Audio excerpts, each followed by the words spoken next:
بعد يوم عمل شاق الواحد ما بيرتاحش غير في بيته.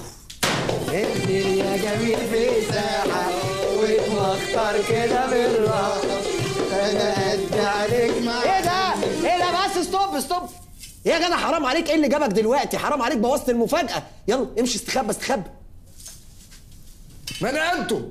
بتعملوا ايه هنا في بيتي؟ ده استاذ قرين عازمنا على عيد ميلاد بنته طفل رقم 100، فقلت اما اجيب لها ملايه السرير هديه. انت برضه جبت ملايه سرير؟ يا ابني قلت لك البنت صغيره هتلاقي كيس مخده ولا حاجه. ملايه ايه ومخدة ايه؟ اتيتك يا عبد المعين تعني وجدتك يا عبد المعين تافه. ابوس ايدك يا استاذ مؤنس، كفايه شعر، انا اتنفخت شعر منك. يا تخش تستخبى معانا يا تطلع اوضتك فوق وتقفل على نفسك الباب عشان البنت زمانها على وصول. ما توصل ولا تنحرق بجد. شاهدين يا ناس، بيدعي على البنت يوم عيد ميلادها.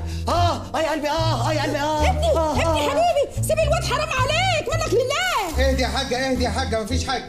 يا قرين بيه، انت عندك السكر صحتك. لا اله الا الله، الحقوني يا جماعه بازازه كلوروكس، الملايه هتضيع من انا عايز اعرف فين تسنيم مراتي اللي انا اللي نايمه على ودانها وسايبه البيت قالب كباريه. انت فين يا هانم؟ انت اعوذ بالله من غضب الله. ايه ده يا تسنيم؟ ايه يا مؤنس، ما تخافش، انا تسنيم. الله، ما هو ده سبب ادعى للخوف. ايه اللي انت منيله في نفسك ده؟ ده عشان العيد ميلاد، الست روح عزمتني انا والبنات. بجد؟ ست روح عزمتك؟ ده انا هطلع روح اللي جابك.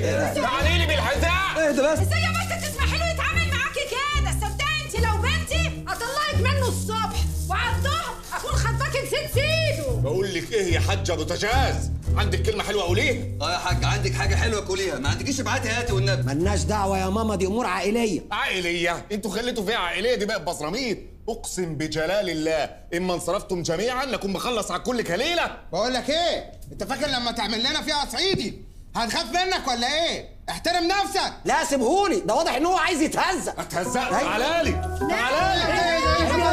يا حبيبي، كنت فاكرني عفريته من الزمالك؟ لا يا اخويا، ده انا من الزاويه الحمراء يا عمر.